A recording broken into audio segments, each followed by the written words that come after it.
afternoon to you all, and welcome for the second day of the webinar, Farm to Fork Strategy and the Impact on the Fruit Juice Industry. My name is Wouter Loks, and I'm the Secretary General of the European Fruit Juices Association. We defend already since 1962 the interest of the European fruit juices industry, and this ranging from the processing of fruits till the bottling of the juices. I will be your host of today, and we organize this together with SGF International. SGF International has been established since 1974 as an organization set up by the industry to control the quality and the authenticity of the juices. For those that joined us yesterday, some of you might have had some problems with the internet.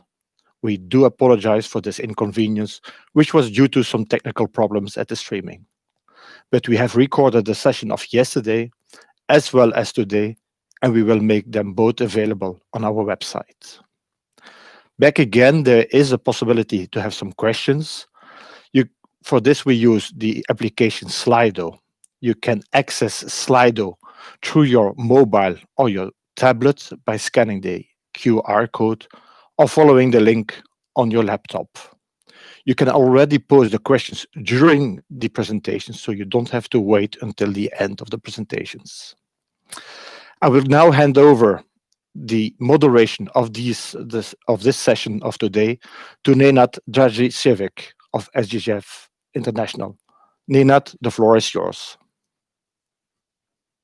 Dear ladies and gentlemen, I'm Nenad Dragicevic from the SGF International, and I will be your moderator for the day. This is the second day of the two-day webinar titled The Sustainability of European Food Systems, the Impact of Farm-to-Fork Strategy on the Fruit Juice Industry. In the next decade, we will experience a lot of changes driven by the Farm-to-Fork strategy. I will mention only some of them: reduction of the use of pesticides, switch to a more sustainable use of the land with less irrigation, reduction of carbon emission from the agriculture, increase in organic farming, and reduction of the sales of microbioles. Given that the realization of the strategy requires a multidisciplinary approach, we have prepared this webinar for the juice industry to gain insights of the levels of changes included. Only by knowing can we stay compliant with the changes. Yesterday, we had exceptional presentations on digital farming, GMO, biological control products, and demand for organic agriculture. But for today, we also have a challenging agenda in front of us. In line of order, we have a presentation on Common Agricultural Policy, followed by a lecture on Water Framework Directive. A short break is planned afterwards, after which we will continue with a presentation on Integrated Pest Management, followed by Pollinators Initiative. After every presentation, a 5-minute Q&A session will follow. And of course, we will try to answer all of your questions in the time we have, but if we don't make it during the webinar, your questions will be forwarded to the presenters. Therefore, let me introduce the first of the speakers on today's agenda, Mr. Neol Gerlitz. Mr. Gerlitz graduated in agricultural science in 1992. Following a number of advisory roles within the food industry, he joined the Commission in 1999, working primarily as an auditor for Directorate General Santé, covering the food and veterinary chain. He joined Directorate General Agriculture in 2018 and is currently working on farm-to-fork strategy and specifically reduction targets for pesticide risk in use. Common Agricultural Policy post-2020. I give the word to our speaker, Mr. Gerlitz. For this introduction, Nenad, we will directly start with the presentation of Dr. Gerlitz. Please, Mr. Gerlitz, you have the floor.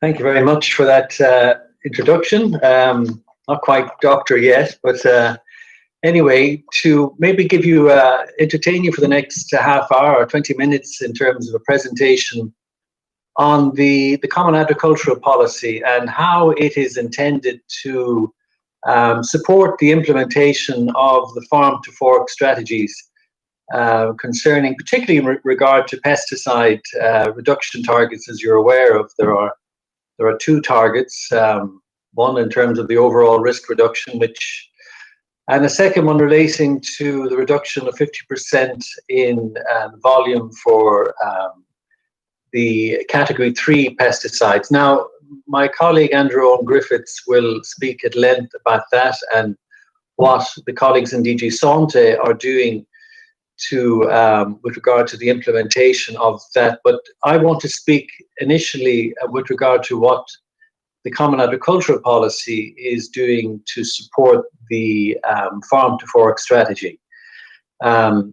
As many of you, or maybe for those who are not familiar with the farm to fork strategy, or indeed with the Common Agricultural Policy, the CAP, as it's commonly known, plays a key role in supporting Europe's agricultural sector.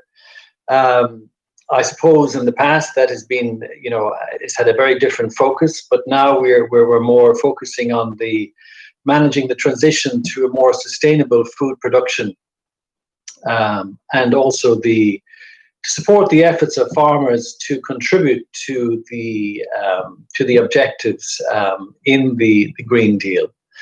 That is primarily what the CAP is intended to do in this regard. So I'm going to sort of outline some of the supports that the CAP is currently doing. So if I could have the next slide, please. So currently there are a number of areas where the CAP is supporting. We, of course, have organic farming and the transition from so-called conventional farming to organic, and that is certainly a major pillar, if you like, of the policy with regard to meeting the targets. But there are many other elements. We already have cross-compliance elements in terms of at farm level, where farmers are required to adhere to best practice in terms of using pesticides. We have, of course, to support the Farm Advisory Service in member states, which currently it's a voluntary requirement in terms of giving advice to farmers. In the future, in the new CAP proposal, this Farm Advisory Service, as I'll speak later, will be reinforced to really provide a support for farmers in terms of meeting the requirements of integrated pest management. There is also several ongoing research projects. You may have already listened to some of them with regard to precision farming. Certainly, there are several million currently being invested in different projects, whether it be integrated weed management, integrated pest management. So it's an ongoing support. This DG Agri will continue into the future. Next slide, please. So if we just bring the slides forward to the whole, it's an animation. So if I could ask you to bring them to the complete and continue. Yes. So we have various different elements currently at farm level with regard to, first of all, in terms of payments to farmers, there is support in terms of direct payments, particularly with regard to rural development. There are many schemes ongoing where farmers have invested beyond the legal requirement currently, and so the CAP is providing funds where farmers and indeed cooperatives are going beyond the current legal requirements. There are also several operational programs under the horticultural sector, and I mentioned here the wine sector, the vine sector. Certainly, that's perhaps of interest, where there are several schemes which are receiving support on the CAP to go beyond. So this is Integrated Pest Management Plus. There are also, we also have tried to encourage farmers in terms of, well, not necessarily to encourage, but there are several statutory management requirements. Now, these cover a wide range of areas under farming practices, but with regard to, I guess, for fruit producers, yes, certainly at farm level, there is a requirement that farmers would follow best practice. And of course, we do have the Water Frame Directive and the requirements around that. And of course, the Farm Advisory Service. So these all combined are currently the elements which the CAP is using to support pesticide reduction at farm level. If I could have the next slide, please. So with regard to these what we call statutory management requirements, these are requirements which are directly linked to payments at farm level, and they relate to, for example, the current food law within the EU, and this covers, of course, the requirements that that pesticides, that farmers follow the and record the use of pesticides. With regard to the regulation on pesticides itself, there's a general requirement that farmers would follow best practice. Now, as my colleague Andrew will point out later in his presentation, this is an area which is particularly difficult at member state level. For those of you who have read the overview reports on the implementation of EU legislation concerning the sustainable use, you will have seen that, of course, there are many issues with regard to the verification at farm level of the implementation of this regulation. This is an ongoing issue and something which we hope to address.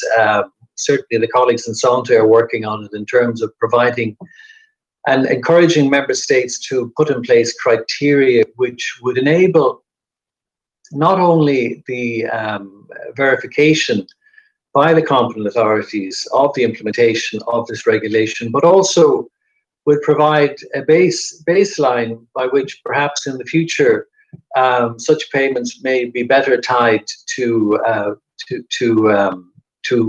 if you like, implementation.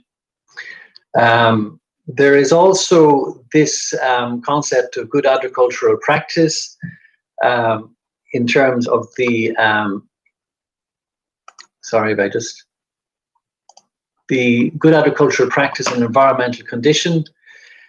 Again, this is contributing to, again, good practice in terms of pesticides with buffer strips along water courses and, of course, the protection of groundwater. So, next slide, please. In terms of greening, there are the number of elements that to CAP currently in terms of crop diversification, ecological focus areas, and protection of permanent pastures, all of which are intended to move towards a more sustainable type of farming. Next slide, please. Agro-environmental and climate measures, several of them mentioned here. Again, all contributing to a reduction in pesticide use at farm level in a sustainable way. Next slide, please. At sectoral operational level, particularly within the fruit and vegetable sector, there are several national environmental programs ongoing. Again, these are supported on the basis that they are going beyond what is the current legal requirements. They are, if you like, named in several member states in different ways. Some refer to them as IPM plus quality programs. But nonetheless, the main point here is that CAP is not intended to, if you like, necessarily provide resources for implementation of legislation, but more because member states themselves, are responsible, and indeed the operators are responsible for this. But it's more to support the overall implementation. Okay, next slide, please. So currently we also have the Farm Advisory Service. Again, its main focus, it is, well, in this regard, our discussion today is to provide advice on areas, well, integrated pest management, for example, in this case, particularly with regard to the different cropping systems, production systems. It's an area which we know, certainly could be developed more. Currently, it's voluntary. Under the new proposals for the future CAP, this would become a compulsory requirement for member states to develop this farm advisory system. And we would imagine that this would be a cornerstone for the future in terms of really enabling farmers to meet their legal obligations. Next slide, please. So for the future, well, I guess it's more to really, we've tried to bring in more of the integrated pest management within the payment system. So next slide, please. So in terms of the intention for the future is, well, as you know, for those who've been watching the Green Deal, there are new targets relating to organic farming. There is now a 25% target for 2030. In terms of the Farm Advisory Service that I mentioned, this will now be compulsory in member states. The payments to farmers, again, these have been reinforced to ensure that certain elements of integrated pest management, which we believe currently can be verified at farm level, will now be part of will be part when the future proposals are agreed. We believe that certainly it's important that certain elements of integrated pest management be included in the conditionality, if you like, or conditionality for payments, for future payments. Next slide, please. So I'm not, there are many elements here, but I've just picked out some of them in terms of the elements that we believe will be major contributor from CAP towards the farm to fork targets, and particularly the targets relating to pesticides. We believe that changes that we've made in the good agricultural and environmental practice at farm level, covering everything from grassland to peatland to the use of the farm sustainability tool, crop rotation. These are all going to be major, will contribute to the implementation of this directive. Next slide, please. I mentioned already that we would have enhanced conditionality in terms of conditionality for payments. And certainly we would hope that member states would contribute to this by introducing principles at national level, which would be fit for verification at farm level. Those are some of the points there in terms of, okay, these will be under the current proposals. We have crop rotation would be certainly an important element in terms of the integrated pest management. Next slide, please. There are also, it is also a proposal under the current CAP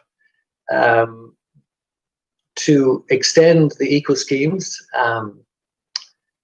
and to devote more money to schemes which would have environmental and climatic change. They will be compulsory for member states, but again, voluntary for farmers. But nonetheless, we believe that these will be an important element, again, in meeting the targets. Next slide, please. And some of the, yeah, thank you. So again, the primary objective, bolster environmental care, climatic action, contribute to environment and climate-related objectives of the Union. Yes, these are clear objectives. But next slide, please. But within this, it's important to point out that these are baseline requirements, and that in order for CAP to contribute, we need to see proposals from member states which go beyond the if you like, this baseline. Next slide, please. And I think you can bring it forward. So we mentioned already eco schemes, and again, there are a number of possibilities within the eco schemes. The establishment of non-productive areas, diversification of crops, within the rotation, no ploughing, soil cover. These are all elements which we believe will be able to be eligible for eco schemes. And of course, the key one there at the bottom, maintenance of organic farming. Next slide, please. Under the management commitments and other payments, yes, we would reduce or ban of use of pesticides, use of integrated pest management, beyond the obligations under the Sustainable Use Directive, longer multi-annual rotation and better diversification of crops, conversion to organic farming, payments for investment for pesticide management and localized spray, payments for training and advice. These are all elements which we believe would be eligible under the future CAP, and specifically under the so-called Pillar 2 management commitments and other payments, which again would all contribute to the overall objective of reduction in pesticide use. Next slide. So in addition to that, currently we do have several ongoing projects, research projects in this area, and these are specifically targeted at, again, I mentioned at the beginning, some integrated weed management, integrated pest management. Again, their overall focus is on the reduction of pesticides, whether this be on robots, or new tech. It is all part of the overall strategy in terms of research focus at the moment in this area. And of course, again, there are farmer organizations, environmental organizations, and networks which are supported by CAP, and which will continue to be a focus in terms of dissemination of information for the future. So that ends my brief presentation, I believe. If there are any questions. Thank you so much, Mr. Garis, for this fantastic overview of the CAP and the reform of the CAP. And I'm sure it has provided some food for thought for a lot of questions. Nenad, I provide you now the possibility to moderate the question and answers. Thank you, Wouter. We have some interesting questions here. The first I would choose, with the exit of UK from Europe, from European Union, there is a reduction in the budget as the UK will not contribute anymore. Therefore, how will the EC and the CAP project allocate these funds? Well, there will be a reduction for sure, but I mean, in terms of, I'm not going to field the question. If it's possible to reply to the moderator in the future, that any replies that I could give, but I certainly couldn't reply to this now. I mean, Yes, it's unfortunate the UK are leaving, and it will leave a gap. But I know that my colleagues, that over the, it's not going to affect this particular cap period, but going forward, clearly there will be adjustments. But it will be 27 and not 28. So. Okay, thank you. Moving to a next question. Could you shed some more light on the eco schemes that are part of the CAP post-2020 program with some examples of possible models?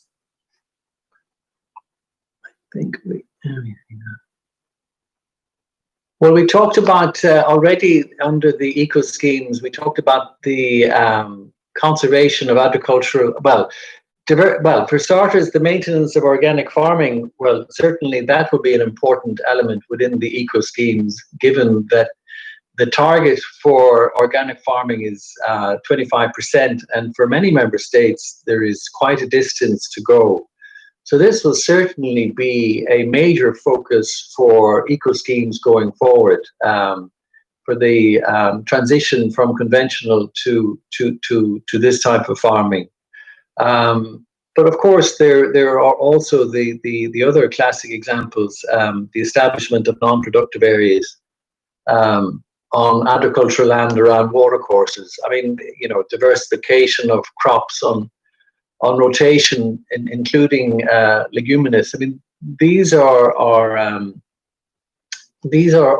schemes which are ongoing and which will be, certainly with regard to organic farming, will be expanded and will be the major focus going forward. Okay, we are short of time. We will just put one more question. How will CAP promote the increase of biodiversity?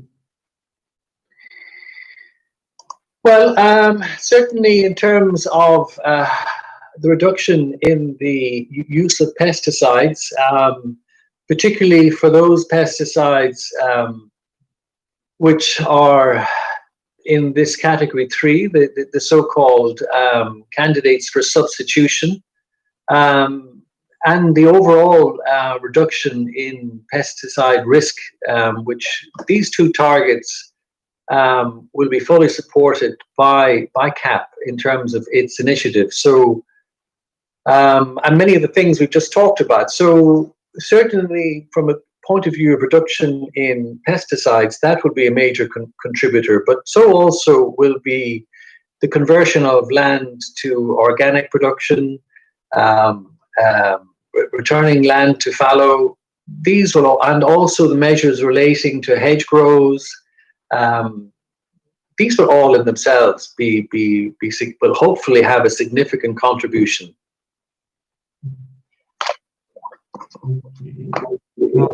Just the question came in. It's a collaborative project looking at protecting and promoting wild pollinators, in which pesticide lists are revised accordingly, comply for any R&D funding. There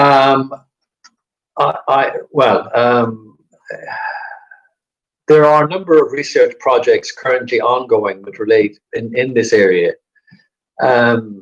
Specifically, measures which would have an impact on pollinators under eco schemes, I imagine would certainly be considered for funding, but under the schemes relating to eco schemes, but specifically research, there are several projects ongoing, and I think this is a subject for a future for the next panel, or for the next presenters.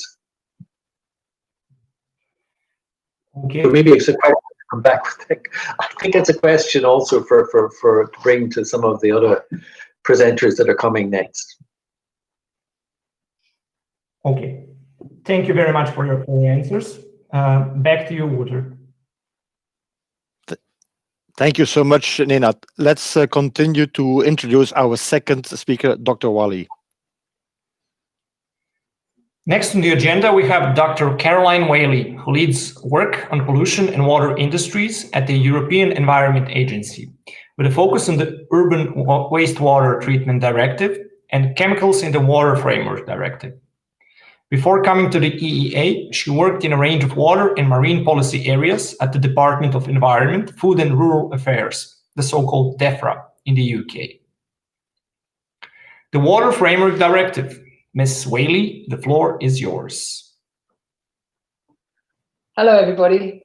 Thank you for inviting me to talk today. It's a real pleasure to have the opportunity to speak to you. My name is Caroline Worley, and I'm going to talk to you about the Water Framework Directive and the Farm to Fork strategy and the sort of Green Deal and that aims towards sustainability. Just before we go into the detail of the talk, I'll introduce my organisation. I work for the European Environment Agency. We're an independent EU agency, Environment of the EU, and our role is to analyse, assess and provide information. So we're not a regulator. What we do is we look across the policy areas that are relevant and think about them and how they interact and work. And we also do quite a lot of data reporting for the EU. We provide an interface between science and policy, and we're really dependent on strong networks to carry out our work. So we have a network across our member and cooperating countries. That's 38 countries across Europe, not just the member states, but others as well. And we rely on experts in those to help us and to review our work. Okay, so the structure of my talk, we cover quite a lot of ground. So I want to just give you some steering through that. I'm going to highlight some relevant Green Deal initiatives. I'm going to focus on water, particularly around climate change and water availability, which are areas that really give us some concern in terms of the future, and then look at some recent work we've been doing on pesticides in water.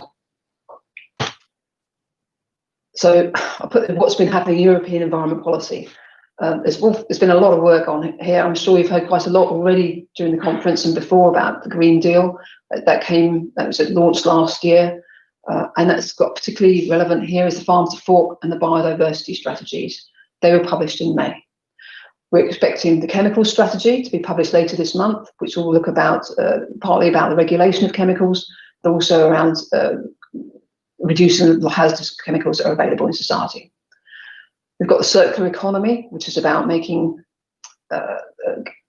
thinking about things in the whole circle, not the linear processes where you end up with some waste at the end, but how do we make sure that waste is usable so that we become more sustainable?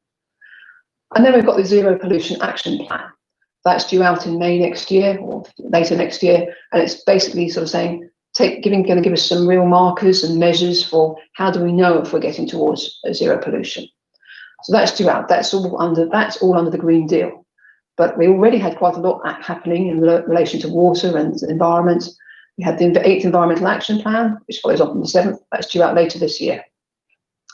You may be familiar with the water reuse regulation that was published in July, and that's really about setting standards across Europe for water that is to be reused in regulation. So some common standards, water to be used in irrigation, setting some common standards for that.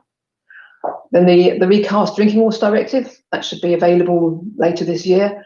And the relevance there is that there's much more of a risk assessment and a risk prevention approach to that directive than there was in the past. That will bring in things like drinking water protection areas, so that the regulators or the water companies and water authorities can protect drinking water protection areas, so that to prevent pollution of those sources. Then I've mentioned here the review of the Urban Wastewater Treatment Directive and the Industrial Emissions Directive. They're underway. Particularly the urban wastewater, these directives, I mentioned them because they're very key in reducing point source pollution to the environment, particularly in relation to water, the Urban Wastewater Treatment Directive. And that one particularly in relation to sort of phosphates from sewage, for example, that's really had a big impact, and I'll show you that later on. Also ongoing is that there was a review, an evaluation of the Water Framework Directive, and what's come out of that evaluation is that the list of priority substances should be reviewed. That was expected, and thinking around chemicals needs to be sort of delved into a bit more. And that list of priority substances, these are the ones that are regulated at European level across the EU. So it sets standards for concentrations of hazardous substances in surface waters. And then in the summer, the Commission launched the evaluation of the Sewage Sludge Directive. That directive was evaluated in 2014, but now there's another evaluations building on that.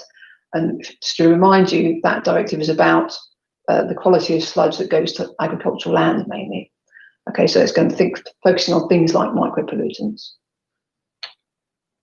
Right, quick whizzing through the strategies now, just a quick look at them. I won't spend too much time on the detail because I'm sure you've had some more of this, but Farm to Fork is aiming at healthy people, healthy societies, and a healthy planet. The sustainability aim. Okay, and particularly relevant, I think, is to reduce dependency on pesticides and antimicrobials, to reduce excess nutrients going to the land and then washing off into the soil, for example, washing off into water. There's plans for an increase in organic farming, and to reverse biodiversity loss.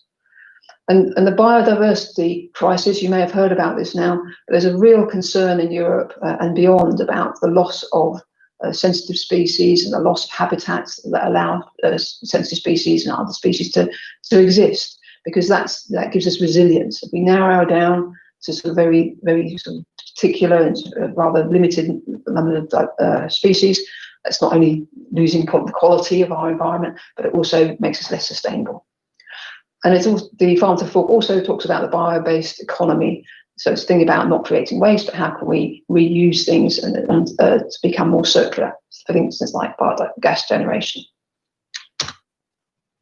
So just to pull into, just a quick summary of what might be relevant, I looked at the actions, and there's a whole list here, which I haven't got time to go through, but I've just picked out 3 in bold here. That's just a quick look at them. Reducing the use and risk of chemical pesticides by 50% by 2030. That's in both the Farm to Fork and the biodiversity strategies. So it's a significant commitment. I'll just show you the measure that might be on. So this is the pesticide risk indicator used by Sante, and this shows you it's based on the volume of pesticides sold in a country and the risk quotient depending on the type of pesticide. And the index is 0 to 120 on that scale going up, and there's dates from 2011 to 2018 from left to right. And we can see there's a bit of a drop, but now it's sort of stabilized at about 80 compared to what it was.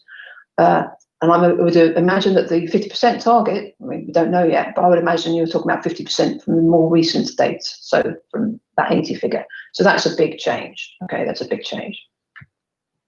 Reducing nutrient losses by at least 50%, including reducing the loss of fertilizer by at least 20% by 2030.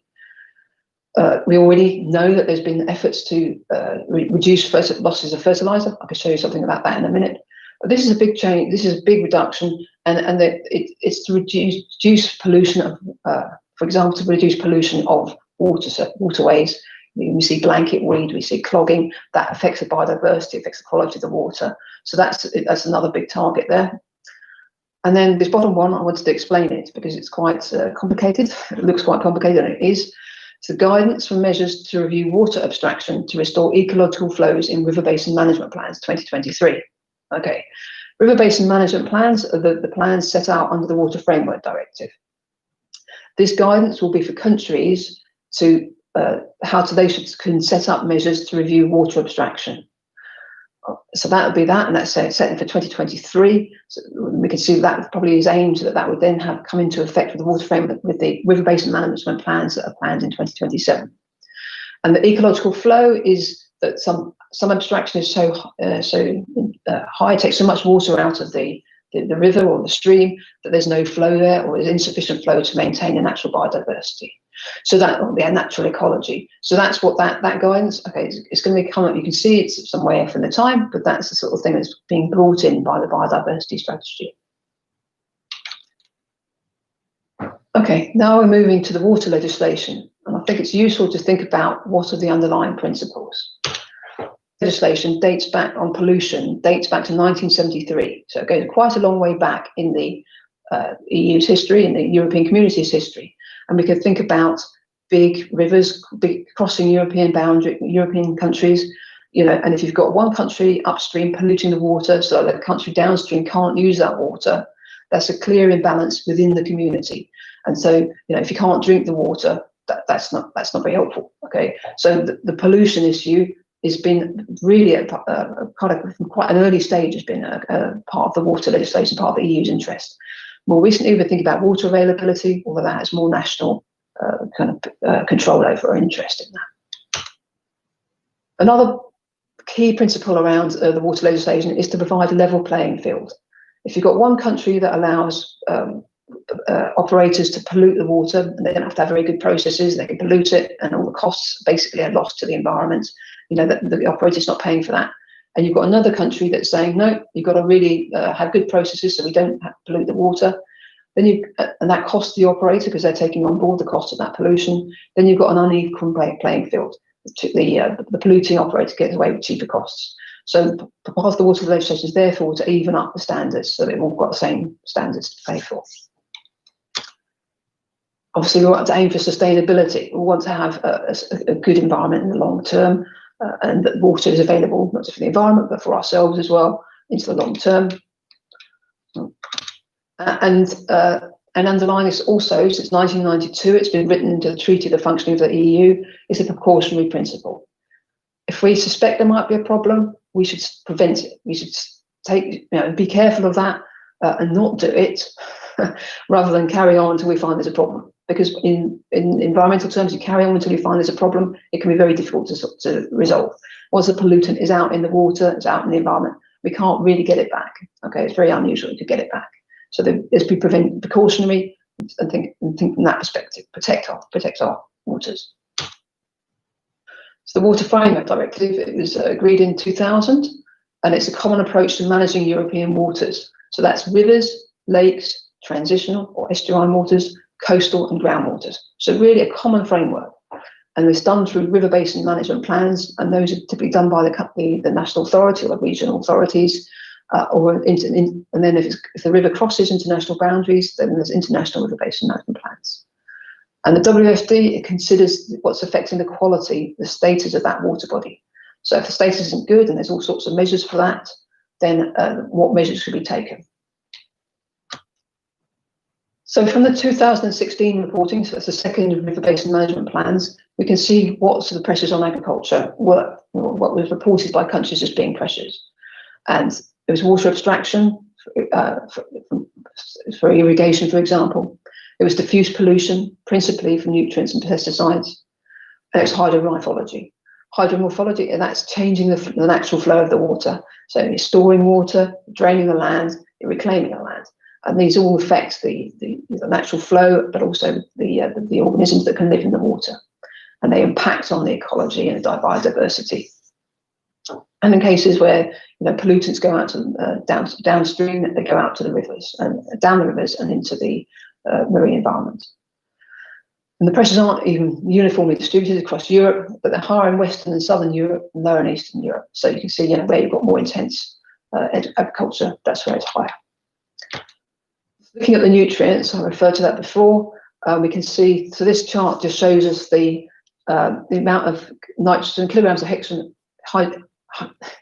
nitrogen per hectare of agricultural land. I think it's from 0 to 250, and then along the bottom here we've got the different countries in the EU. And the green lines are from 2000 to 2003, and the blue lines are from 2012 to 2015. So they're sort of averaged in those times. And we can see that in quite a few countries, the amount of nitrogen applied has dropped a bit, and that's quite handy. That's good because, as I said, there's a target to reduce nitrogen losses, because if you're not putting so much on, presumably you're going to lose less. Depends obviously on the practice. Because we'd expect some difference across Europe, but obviously there's a real range between Romania on the left and Cyprus on the right. What's it look like in the water? So on the left, we've got what was applied, and on the left, what can we see in the water? On the lower graph here, we see river phosphate. So this is nutrient trends in European water bodies, and it's between 1992 and 2017. If we see the green line, which is the longest timeline we have, we can see there's been quite a drop actually from about 0.11 down to 0.06. And this corresponds, you remember I talked about the Urban Wastewater Treatment Directive, that and the reduced phosphates in detergent, that corresponds to that loss. However, in groundwater, which is the upper graph, we see nitrate concentrations in groundwater across Europe at the same time period, no change. Nitrate mainly comes from agricultural pollution, diffuse pollution.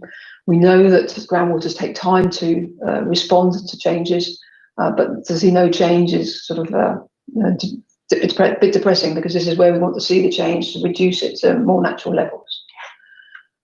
Okay. Now here's some climate change information. We haven't got much time to talk about it, so I'm just going to give you the highlights. But the blue bit, just to say, there's an awful lot more information on our websites here. Hit the links on these charts. Slides work, so when you get the slides, you can look at the products. But the blue bits, there's more water. There's going to be more water. It may be seasonal and it may be intense, but there's more water. The yellow bits, there's less water and it's hotter. All right, just to summarise the graph. And so, there's this is there in predicting increased water shortages in southern Europe, particularly Cyprus, Greece, Italy, Spain, and Turkey. And with climate change, we can expect changes in the pests and diseases. If you've got cooler regions that get warmer, then you're probably going to get more pests and diseases. Obviously, if it gets drier, some of those fungi and molds that rely on damp weather, maybe they won't be so common. Let's think about the use of freshwater resources. So this is like what's used for abstraction. It's from groundwater. This index shows the pressure on renewable freshwater resources for groundwater. And it's again, we've got the European countries on the left-hand side here, from Estonia down here to Cyprus, Greece, Spain, Turkey in the top. And this orangey line is the 20% exploitation. So that's saying they're under water stress. We're using that much water from the groundwater resources. And then this red line is 40%, and that is severe stress. Okay, so that's what we can see is happening now. And if you refer back to if you think this back to the chart we just looked at with the countries here that were already predicted to suffer more from climate change. I mean, you see already they're using a lot of the water. So this gives us concern. All right. Be aware of how agriculture plays into that. We have water use by economic sector, and in most sectors, so we've got mining, quarry in purple. We have the blue is sort of power generation, the pale blue is household, and then the green is agriculture, forestry, and fishing. So we can see it's not a surprise that most of the highest use, the highest intensity is in the spring and summer. But we've got a pressure on resources. The signs here are not good in terms of long-term sustainability for some countries.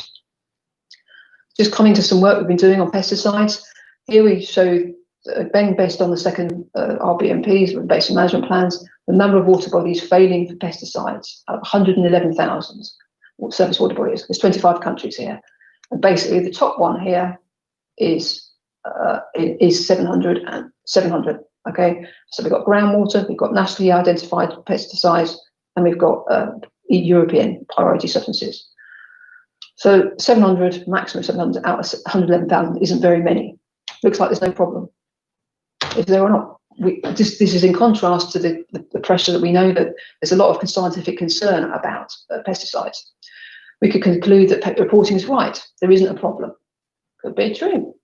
We could conclude that the reporting is accurate for the substances we've got on this list, but we're missing information from many other substances. And or we could say, well, actually, the monitoring misses the pesticides in the water because it's too irregular. It doesn't catch when it's being flushed through. We don't know, all right, whether these are right. We don't know.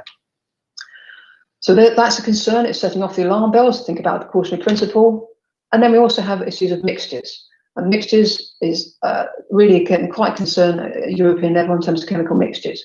So we can see our fish here, quite happy in its pond, doing its thing, or its river, it's there, it's got its food, the weeds there, all nice. And there's going to be a few things in there. Maybe a bit of copper, might be natural, might be just come in from some drainage somewhere. And there's a bit of diuron. It's a herbicide, but actually it's quite safe because, we've got a European standard, and it's a safe level. We've got another bit of herbicide, isoproteron. Also, we've got a standard, it's at a safe level. Might have a bit of cadmium, it's natural. We don't know. But actually, the thing about mixtures is that isoproteron and diuron work on the same pathway in the plant. And they affect photosynthesis. So they might take out the plant, so then we start impacting the ecosystem. And we don't really have a good understanding of control of that at European level. So that's the concern about mixtures. So we're starting to see concern about mixtures and put that together pesticides, and we're starting to get worried now. Running out of time, so just to let you know, we published a report in the summer, the technical report about the data on pesticides, European rivers, lakes, and groundwater, on data reported to the EEA by countries. And it's to sort of show you that we're working on the data. On the left-hand side, we have groundwater, and these substances are basically chosen by countries as the ones they're concerned about. So you have things like atrazine, simazine, diaron at the top.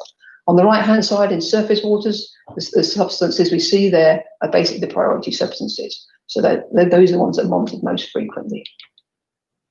In terms of exceedance, if we use the 0.1 microgram per litre standard, we can see about 1% of the reported stations, or the reported monitoring showed an exceedance between 2013 and 2018, but some are much higher. All right, and there's all sorts of, this is preliminary data, so this is just for, get a feeling of what's there. Right, I'm running out of time now, so I just want to say that there's real challenges coming. There's real challenges for agriculture, for all of us in terms of climate change, but we also need to think about pollution and how to make ourselves more sustainable. The Green Deal is a way of funneling that, directing that in a kind of coherent way. Okay, I won't teach you how to do plant farming, but please, there's plenty of advice out there, and your experts will give you that. Thank you very much for listening. Thank you so much, Dr. Wadey, for this very interesting presentation. I'm sure we have a lot of questions. Nenad, I give you the floor. Thank you, Wouter. Once again, we have a lot of questions. First one, how does the EU intend to create a level playing field between member states and third countries?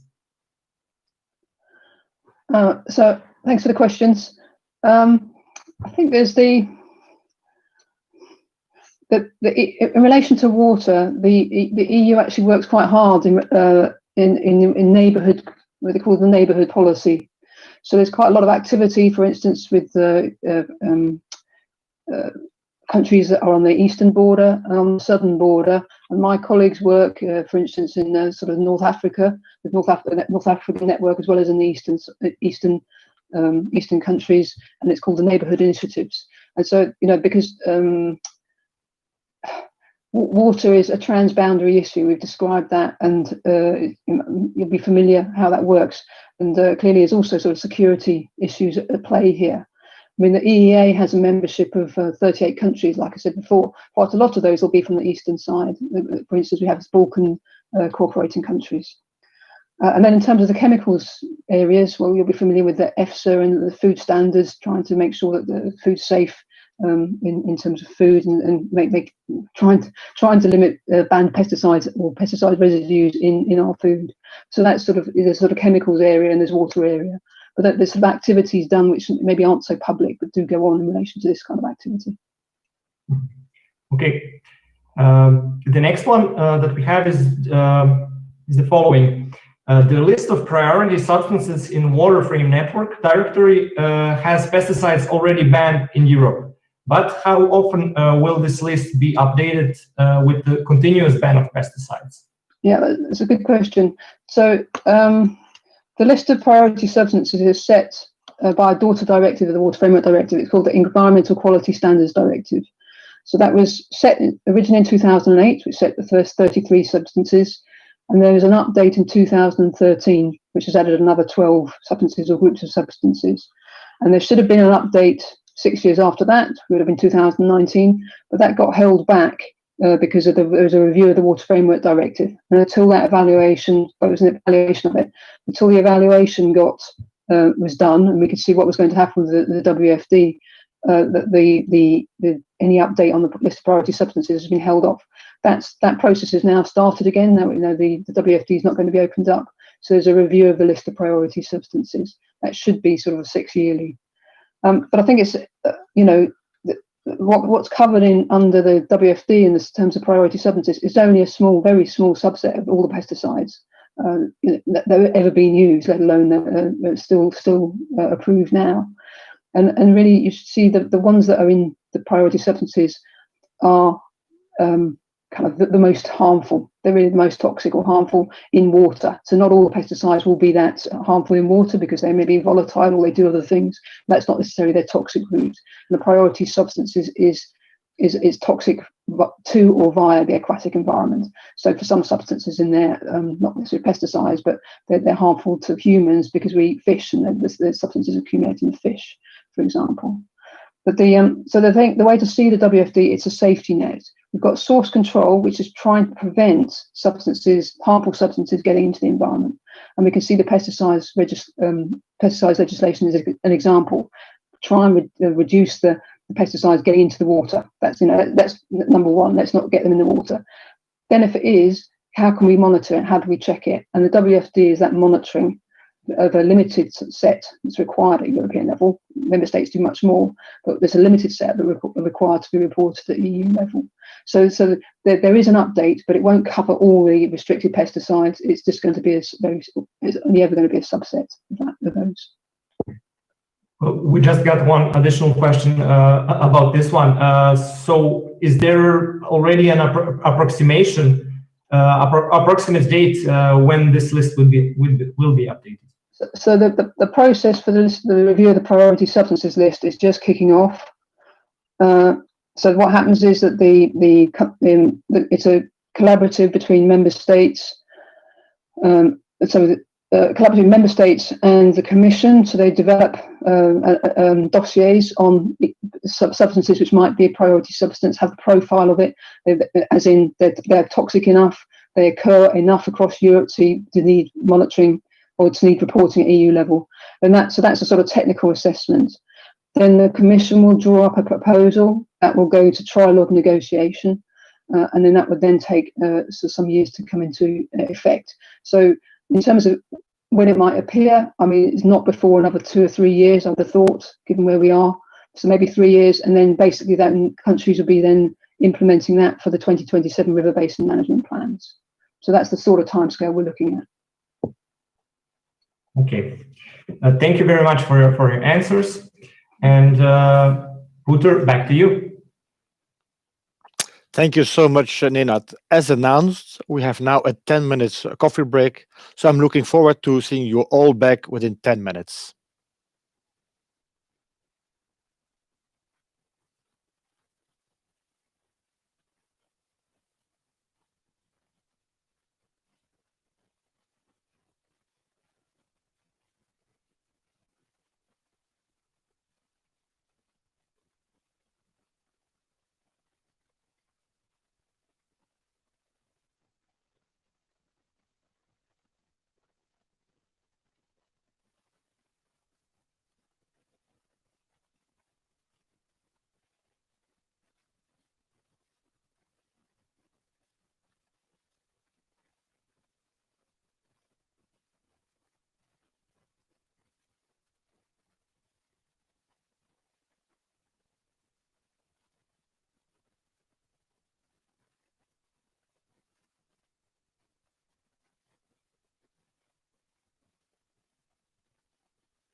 Welcome back to our webinar.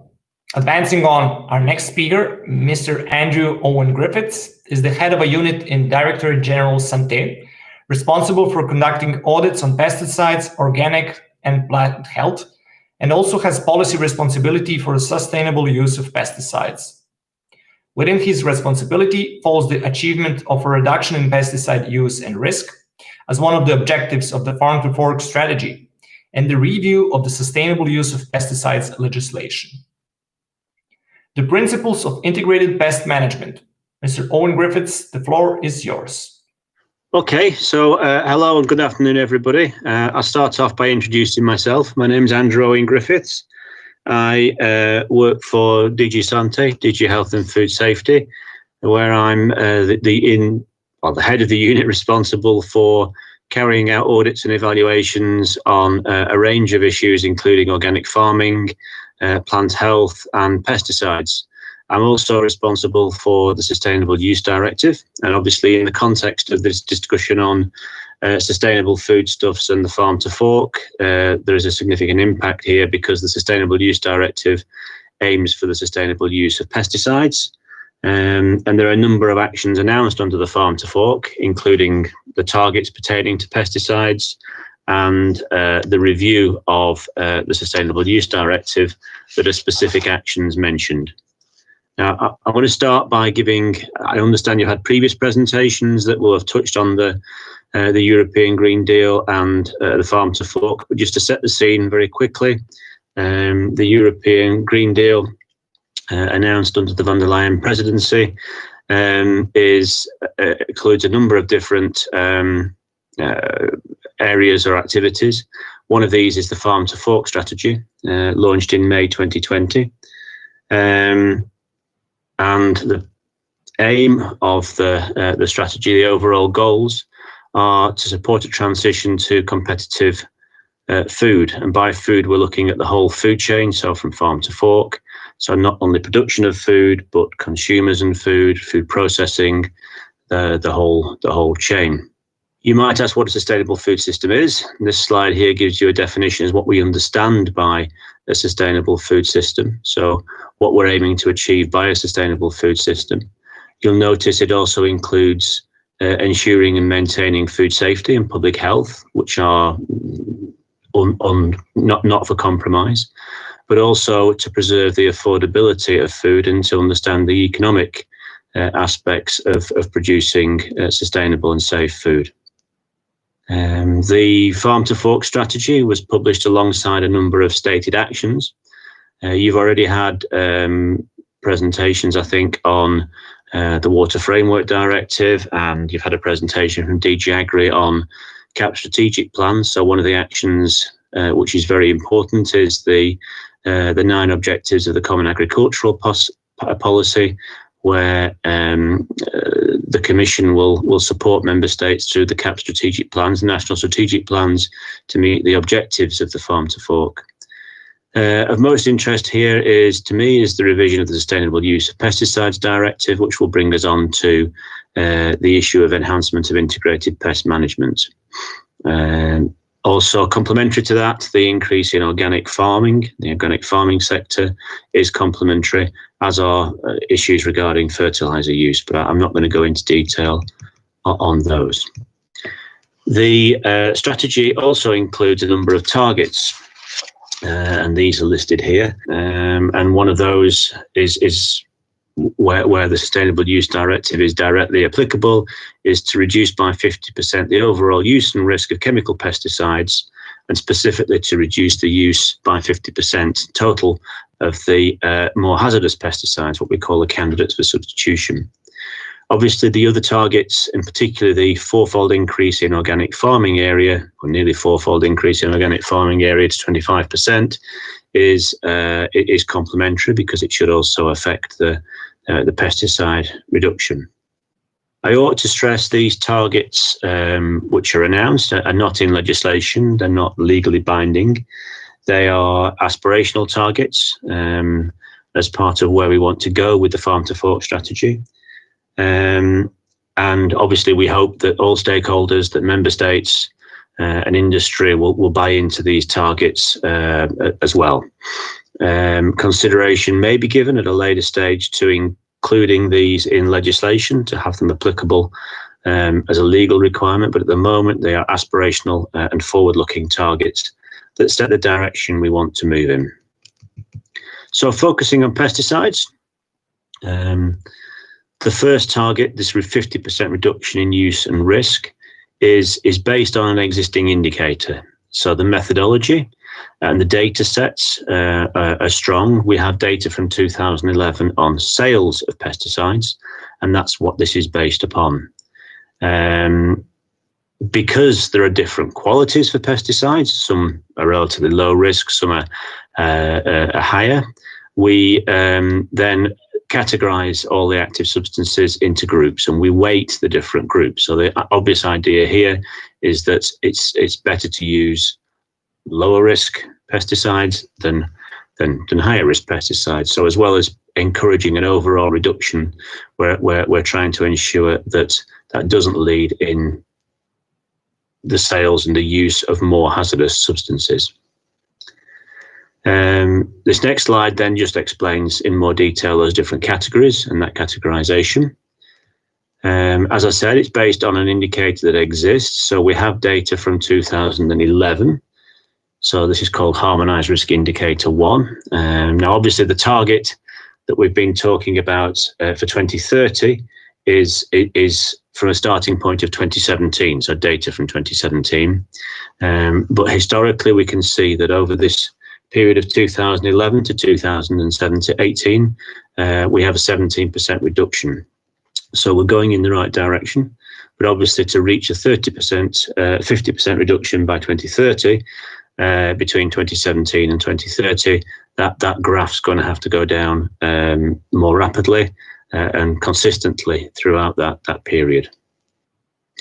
The second target is specifically looking at the sales of candidates for substitution, the more hazardous substances that we anticipate should be removed or substituted by other substances. Now, in the period of 2011 to 2018, the sales of these categories of substances was flat. There was no reduction in the sales volumes of these substances. And clearly, the legislation and the driver is that to meet the target, the HRI1 target, the overall target, we're going to have to see a substantial reduction in these candidates for substitution. So we're giving a message here that priority needs to be given to remove these from the market or to find alternatives for them.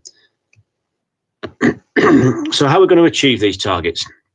Well, I think the first thing to say is there's no one answer to that question.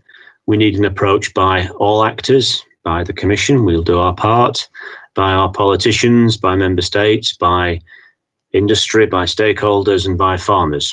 The key thing that we think needs to be done, there will be some reduction because of the removal of harmful chemicals from the market, but the key thing that we need is to increase the implementation of IPM. So chemical pesticides can be used, but as a last resort is the basic principle we're looking at here.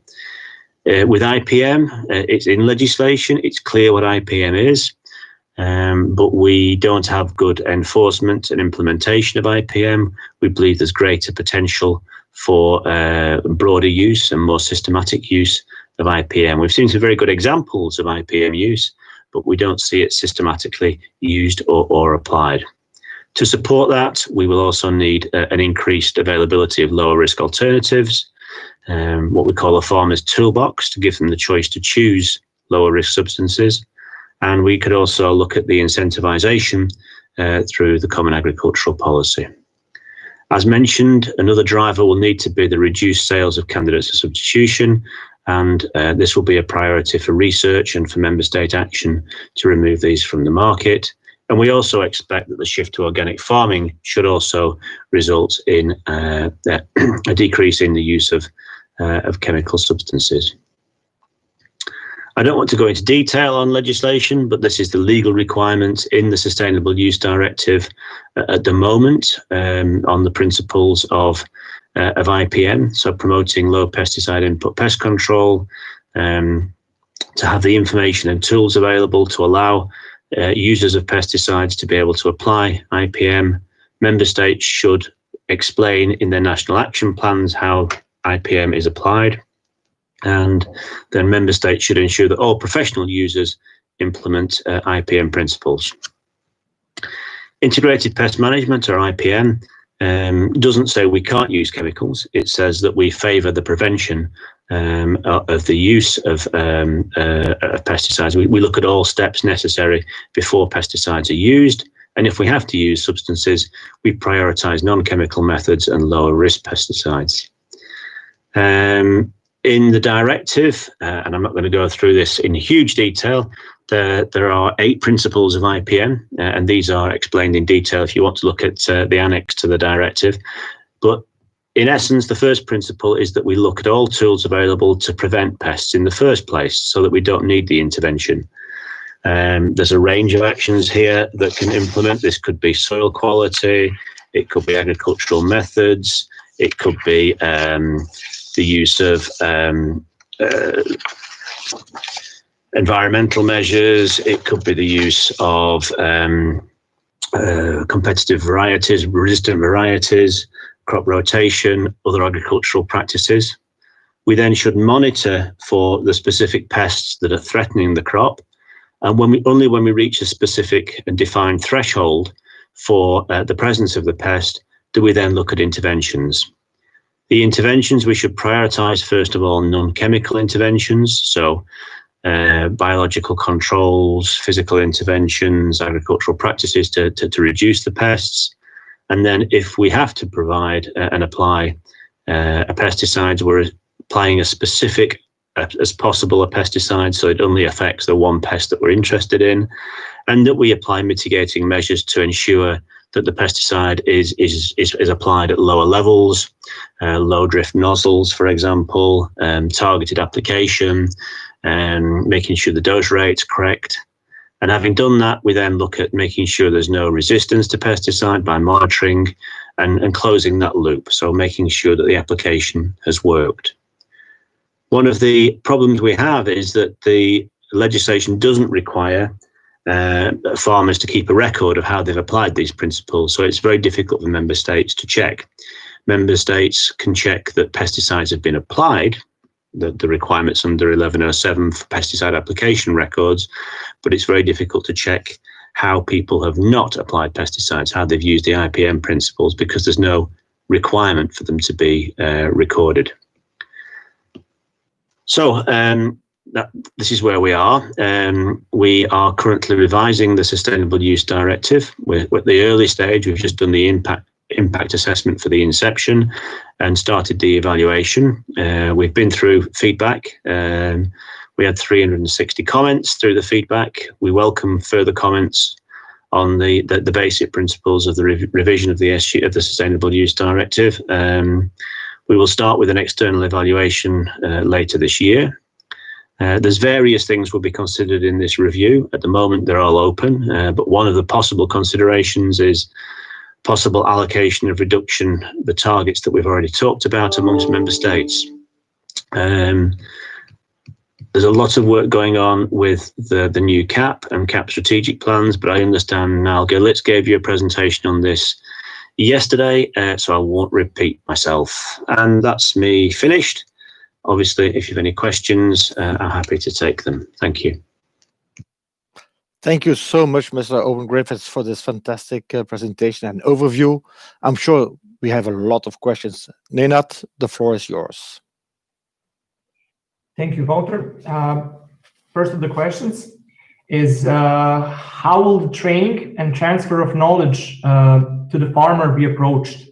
Are state programs planned in the budget, or will it be left in the hands of private sector to implement? Okay, so I hope you can hear me well. Obviously, any research or any policy decision needs to be transferred to the farmer. So the dissemination of information is crucial, and member states have the responsibility here to ensure that independent advice is available to farmers to make decisions regarding the implementation of IPM. It's an obligation that the farm advisory system that's in a member state, the people are trained and have knowledge on IPM, and they should be able to give independent advice to farmers on IPM. So this is the knowledge transfer. A number of member states also have very significant networks of demonstration farms, and this is something we really encourage, because this peer exchange is something that farmers really need to be able to understand the practical applications rather than the scientific applications. So some member states have very good networks of demonstration farms. France, for example. Okay, thank you. The next question, will there be incentives in plan for the farmers to switch to some of the alternative techniques of pest management, as the implementation could otherwise encounter resistance from those involved? Well, this is the incentive is under the Common Agricultural Policy, and this is really the presentation I understood was given by Niall Gurlitz earlier, where I'm sure he talked about IPM and the conditionality, so parts of the IPM principles which have to be applied, and also the use of eco schemes and additional measures where member states can go beyond the legal requirements and promote and incentivize additional measures. So that's the tool that's available. And at the moment, member states are supposed to be writing in to their national strategic plans the strategy that they will follow to achieve this, and which tools available under the CAP that they will use. So the Commission and Mr. Gurlitz are currently in heavy negotiation and discussion with member states, and I'm not fully party with the exact discussions, but that's the basic principle that we're following. Mm-hmm. Thank you. Another question just came up. Yesterday we heard how slow it takes to approve, register biological control products. What measures will be put into place to expedite the process? Okay. Well, I didn't go into detail on that. It's not my area of responsibility. It's another person within the Commission, within DG Santé. But one of the stated actions within the Farm to Fork is to increase the speed of putting lower risk substances on the market. So this would include lower risk chemical substances, microbials, biological controls. And we really, one of the things that's been worked on is to increase the weight on the approval system to make sure that the number of low risk substances, chemical and non-chemical, is increasing. Now they are increasing, they need to increase further. And there's a specific working group with member states to discuss the approval of such substances. Thank you. We have an additional question, but I don't think that we will make it in time. And now we will switch it to the last session at the end of the last lecture. Therefore, Wouter, back to you. Thank you so much, Nina. Let's indeed introduce directly our last speaker, Mrs. Underwood. The last speaker of our webinar is Ms. Evelyn Underwood, a senior policy analyst in the biodiversity program of the Institute for European Environmental Policy, IEEP. Ms. Underwood has 9 years experience with European biodiversity policy work and biodiversity conservation issues, particularly in agriculture and forestry. Her areas of expertise include pollinator conservation, reducing impacts of pesticides on biodiversity through sustainable use, policies to reduce impacts of invasive alien species on biodiversity, and sustainable forest management for biodiversity. Before joining IEEP, Evelyn worked for 8 years at the Swiss Institute of Technology on an international development project to strengthen the environmental risk assessment of genetically modified crops. Therefore, ladies and gentlemen, review of the EU Pollinators Initiative. I give the word to Ms. Underwood. Hello, everyone. My name is Evelyn Underwood, and I work in the Institute for European Environmental Policy. We're an independent, not-for-profit think tank focused on EU environmental policy. And in the IEP Biodiversity Programme, we currently have a support contract for the European Commission for the EU Pollinators Initiative. So most of what I'll say to you today comes from that project work. In my talk today, I'll first give you a little introduction to pollinators, then to the EU Pollinators Initiative, with some examples of the many actions going on in the EU and member states. And then I'll finish with a description of an analysis I'm working on right now on the sustainable use of pesticides national action plans and what they can do for pollinator conservation. Now, you're all in the business of producing fruit, or at least interested in it, so I can guess a lot of you know all about pollinators.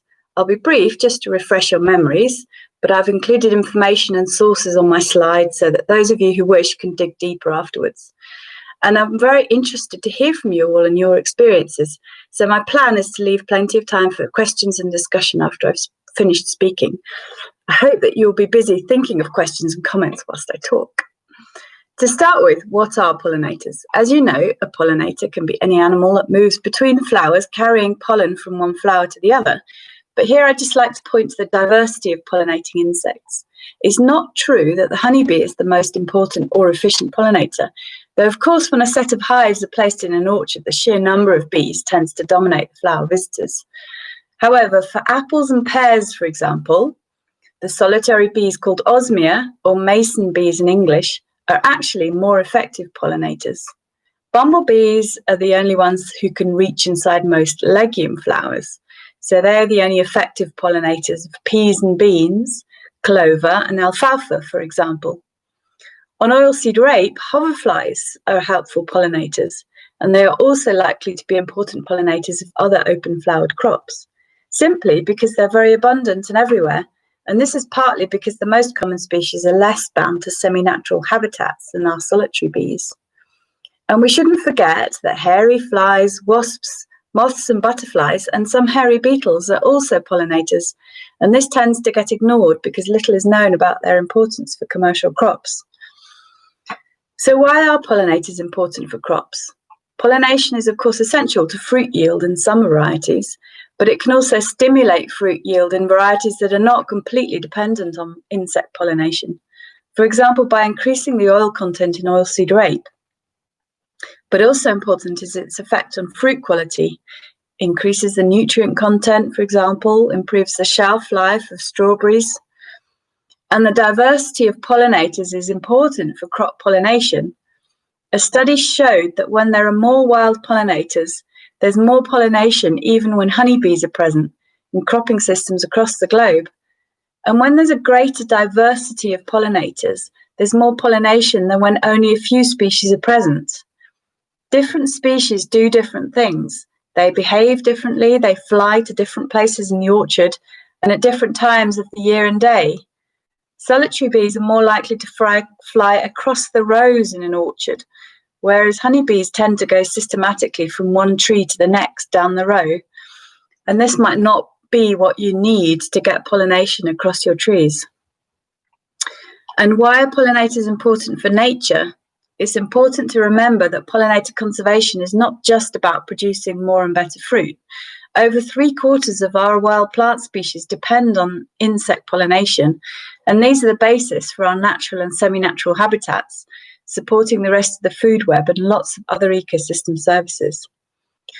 So, what is the problem with our pollinator populations?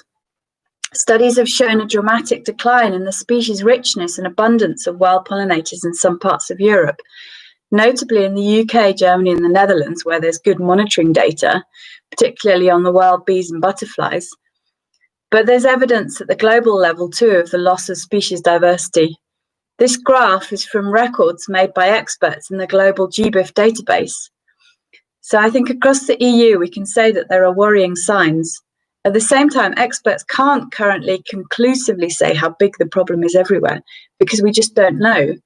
The EU Red List of Bees, published in 2017, found only 9% of Europe's 2,000 or so bee species to be threatened. But actually, the experts couldn't assess the status of over half of Europe's bee species. So it could be that 60% of them are in danger. The Netherlands, for example, found that over half of its bee species are threatened, and they know about all of their species. There's also some evidence that fruit production in the EU is suffering from pollination deficits at the moment. What about the honeybees? In contrast, the number of honeybees seems to be increasing globally and remaining pretty constant in the EU, at least according to these FAO statistics of numbers of hives. This doesn't, of course, take account of differing trends in particular regions or countries. What's driving this decline of pollinators? There's no one answer, as pollinators are under pressure from a combination of stresses. Top of the list is the loss of wild flowers in our landscapes, which is why cities with their gardens sometimes have more pollinators than the surrounding agricultural land. though air pollution and light pollution are also stressors. It's also possible that wild bees are being affected by some of the diseases and pests that plague our honeybees, though not, of course, the varroa mite, which is specialised on honeybees. And honeybees can compete with wild bees for food in some situations.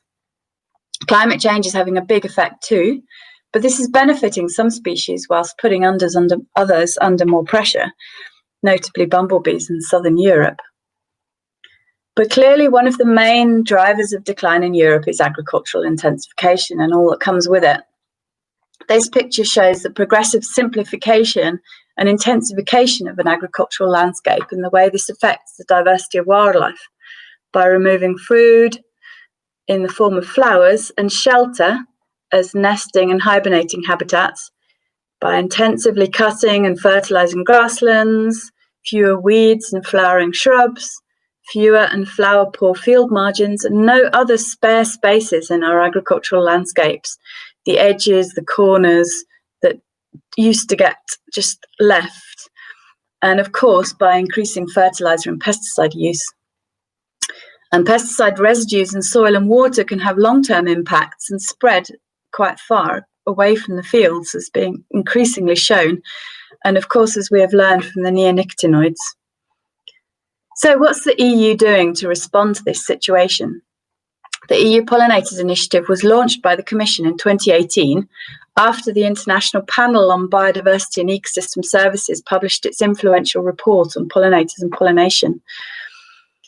The initiative lists strategic objectives and actions for the EU and its member states to address the decline of wild pollinating insects, and it's focused on 3 priority areas: improving knowledge of pollinator decline, its causes and consequences, tackling the causes of pollinator decline, and, very importantly, of course, raising awareness, engaging society at large, and promoting collaboration. Businesses are being invited to collaborate and share good practices in the Business and Biodiversity platform that DG Environment runs. I had a quick look, but I couldn't see any fruit juice organisations there, so I don't know if any of you in the audience are part of that platform already, so I'd be very interested to hear. I can't present to you all the things that are going on in the initiative, so I invite you to check out the EU Pollinator Information Hive, which is growing by the day. And I'll just give you in the next slide 3 examples of actions, hopefully to initiate some discussion after I stop talking. Firstly, to improve knowledge, a very important question is how we can find out about the situation and trend in our pollinator populations. The Commission has therefore funded 2 initiatives to roll out monitoring schemes across the EU. The first is based on the already successful butterfly monitoring schemes that rely on volunteers walking a standard transect and observing butterflies. You can see from the map that the project is concentrating on building up schemes in countries where there are lots of butterflies but no schemes yet, such as Italy and Bulgaria. Schemes are already working in the Netherlands, Germany, Switzerland and the UK, and I think perhaps some other places too. Now, the European Pollinator Monitoring Scheme ambition is larger. This is to establish a network of sampling sites across the EU to monitor wild bees and hoverflies as well as butterflies. It's not yet official because it's still being developed by experts, so you won't find it by Googling, but it will be announced very soon. It will use a combination of the transect method for the butterflies and the bumblebees and pan traps to measure solitary bees and hoverflies. To tackle the causes of decline and at the same time promote cooperation, at IEP we're working right now on guidance for farmers on what they can do for wild pollinators. The aim is to encourage awareness of the benefits that pollinators bring to farms, the things farmers can do on their farm, including recognising and protecting the habitats they already have and taking a whole farm approach. So sometimes it's not so much about creating new, it's about recognising that those messy corners, those bits of soil on the banks are actually important bee habitats and don't need to be tidied up. A key part of protecting insects is to stop the use of broad-spectrum insecticides and fungicides that are toxic to pollinators, and that means taking an integrated pest management approach. So an important thing to get right is to have your flowering ground cover and flowering strips whether you sow them or you naturally grow them, equally attractive to natural enemies of your crop pests and your wild pollinators. Hoverflies, for example, may do both these things for you. They'll eat aphids as larvae and they'll pollinate flowers as adults. On the slide, you can see the orchard on the left has got nettles in its in between rows, and this is specifically designed to shelter anthracorid bugs, which are the main predators of the pest that's causing the most problems in this orchard. Earlier, you heard about the EU Common Agricultural Policy support measures. One is the EIP Agri Innovation Funding, and this has allowed wild pollinator-focused pilot projects to get going in several member states. I'll just point out the two in Slovenia and Portugal, which are targeted at fruit growers. The Slovenia project has just released a set of videos on YouTube highlighting the importance of solitary bees for fruit growing and what orchard managers can do for them. So check that out. I'll put the link in the slide. The Commission has also recently funded a set of pilot projects of the results-based payments approach to agri-environment schemes, and two of these included pollinators, one on permanent crops in Navarra, Spain, and one on pollinator margins on arable land in England. And on the DG Environment website, you'll find detailed reports, guidance, the tools that they've developed for farmers involved, and the contacts for each of the schemes in case you want to find out more. Also, the Interreg Fund, part of the European Fund for Regional Development, has supported some interesting projects across borders taking action for wild pollinators. On the map, you can see just a sample, as I'm sure there's more going on. These projects could provide you with inspiration and guidance. For example, a common issue they're working on is how to increase access to species-rich and locally adapted seed mixes for sowing new grasslands or diversifying existing ones. And of course, there are many innovative LIFE projects, including, for example, right now, the LIFE Food and Biodiversity Project, which is collaborating with the EU Business and Biodiversity Platform.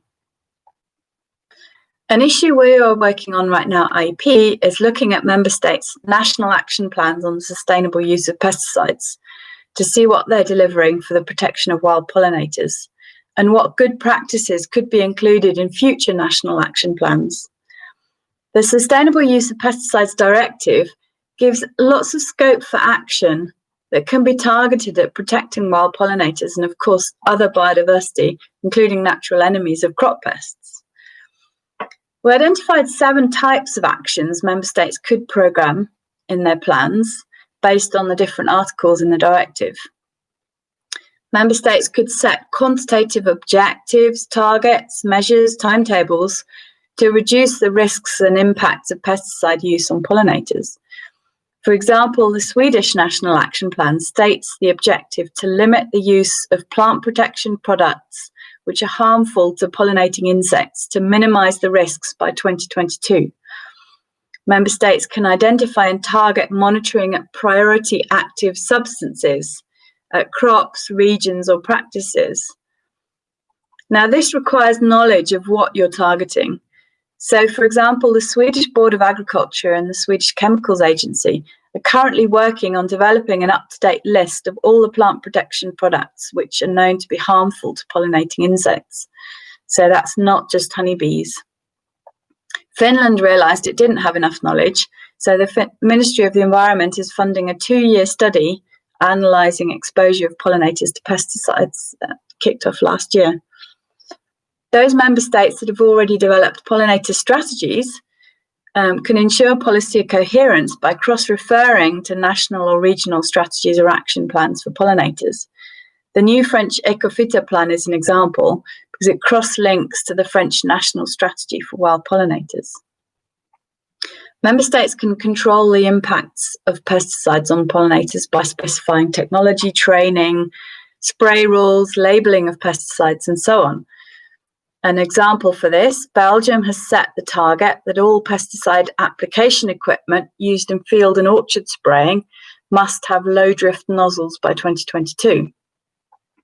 A big pillar of the Sustainable Use of Pesticides Directive is, of course, training and awareness raising. And this can include awareness of the risks to wild pollinators and how to minimize them. So that all professionals, sprayers, for example, who have to return to their training every year will become aware. Another big part of the directive is about promoting IPM, integrated pest management, and organic farming too as a complementary approach. The directive also allows for legislation to protect sensitive areas, including the Natura 2000 network. Spain has developed a comprehensive set of IPM guidelines for different crop systems and also, for example, forestry. And these are now mandatory for farmers in Natura 2000 sites. As I'm sure you're aware, the EU Green Deal, including the EU Biodiversity Strategy 2030 and the Farm to Fork Strategy, now sets some ambitious policy targets for agriculture and biodiversity, including the quantified pesticide use and risk reduction target. This means also a much sharper focus on the sustainable use of pesticides directive, as I think you heard from the previous speaker. DG Sante are currently evaluating the sustainable use of pesticides directive, starting with a public consultation later this year. And the EU Biodiversity Strategy announced the launch of the second phase of the EU Pollinators Initiative, which will probably come in 2022. So all in all, wild pollinators are an increasing focus of policy attention in the EU. And I'd encourage you to get engaged, to look at the EU Pollinators Information Hive, which will increase in the amount of information it has over the next year, and also the EU Business and Biodiversity Platform. Thank you for listening, and I look forward to your questions. Thank you so much, Ms. Underwood, for this very interesting presentation, and I'm sure we have a lot of questions. And it's our last question and answer possibility. So, Nenad, the floor is yours. Thank you, Wouter. Once again, we have a lot of questions. The first one, is there a particular type of pesticides that have higher impact on the decrease of pollinators? For example, fungicides versus pesticides?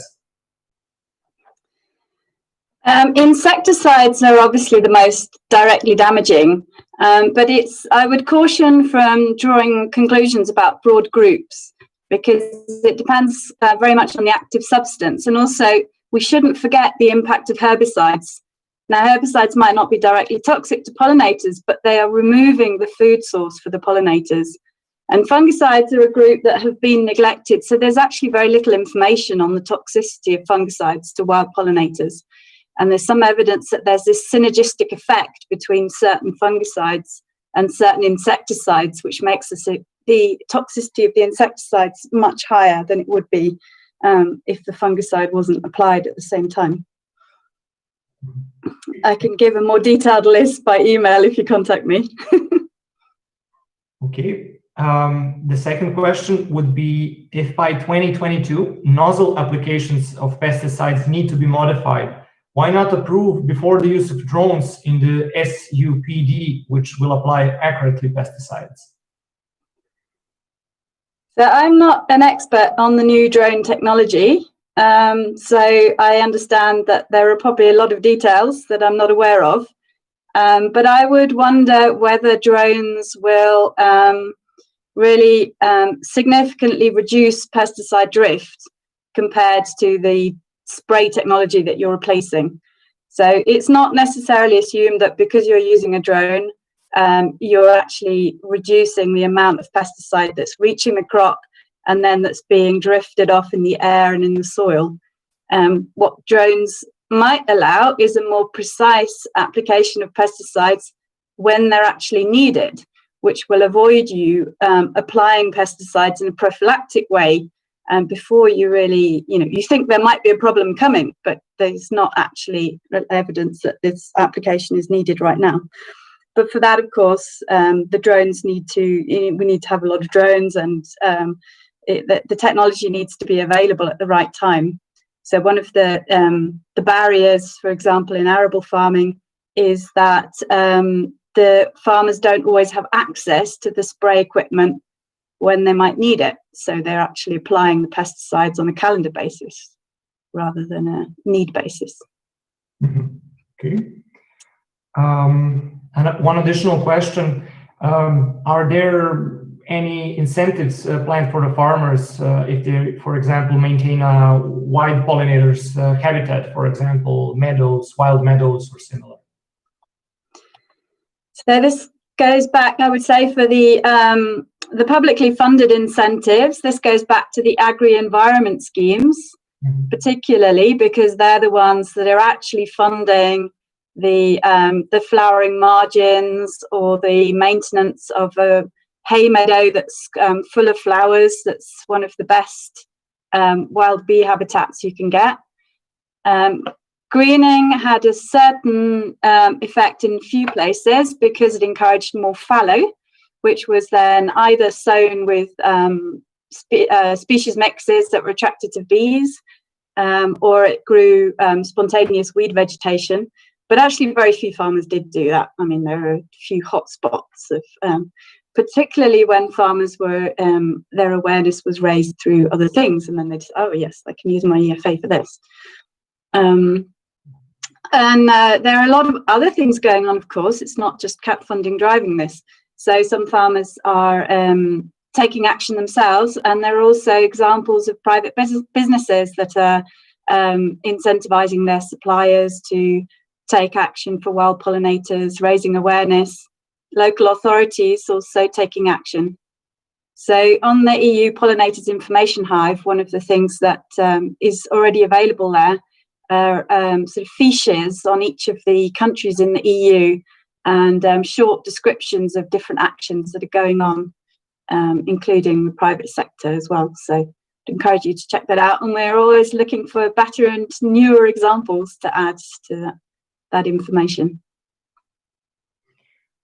Okay, thank you, Mrs. Underwood. We will now enter the last phase of the Q&A, where you can put the questions to all of the speakers. So therefore, please use the Slido app for this matter, and all of the speakers can answer the questions.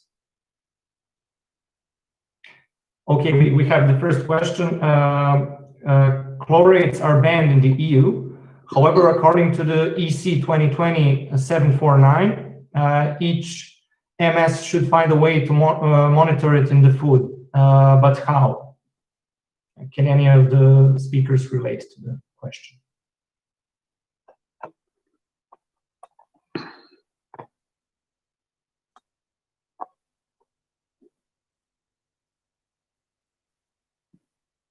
I can try. I'm not sure I'm the best person, but I don't think the best person's here. But my understanding of what you're saying is that there's a pesticide that's banned in Europe, but because it's a concern, we still target the monitoring of that pesticide in foodstuffs, and that's a common situation where a pesticide is removed from the market in Europe because we want to ensure that it's not being used in Europe, but also therefore we will look at products coming from outside of Europe that are imported to try and ensure that the residues aren't being found in products from abroad. So it's quite common when a substance is removed that it's targeted then for monitoring under the EFSA coordinated monitoring plan in foodstuffs.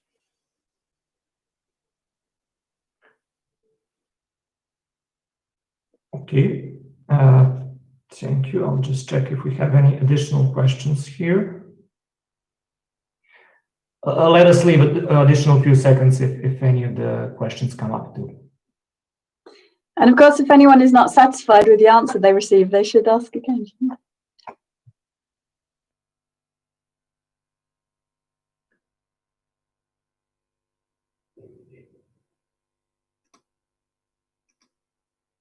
Of course.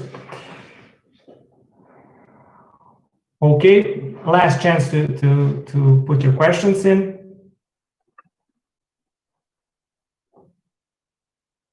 Maybe I could just add an answer to a question that was asked to another colleague then about drone application, because it's a requirement in the Sustainable Use Directive, and it's something that I know about. So if you allow me just to quickly answer on drone application. So a decision was made that drone application of pesticides, so not using drones for scanning crops or for identifying pest damage, but to actually physically apply pesticides, is classed as aerial spraying and should not be done unless it's derogated for and approved by the competent authority in a member state. Now, the reason for this is we don't have any information that drone spraying is any safer and has lower drift than aerial spraying. So unless we get information to the contrary, and we've asked member states to provide this, which we'll consider for the review of the Sustainable Use Directive, we don't want it. We don't want to stop it. We want it to be controlled by member states.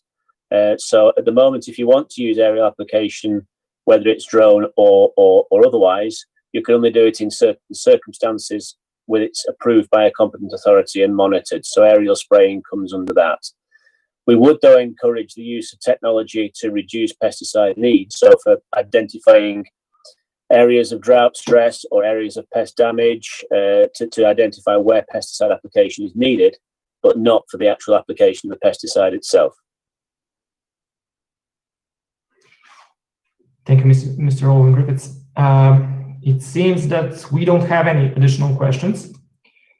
Therefore, I would like to give our thanks to all of the speakers for sharing their expertise on these really interesting topics, which round about this significant change that we are all going to experience with the implementation of Farm to Fork strategy.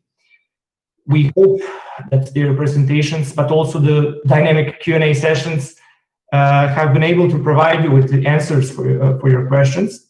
And as mentioned before, all of the unanswered ones, or if you think that some of the questions were unanswered, please provide them to us. We will send them to the speakers individually, of course. And you will get your reply via email. And therefore, we thank you for taking the time to stay with us during the 2-day sessions. And we would also like to make notion of the following events that will take place in the next period.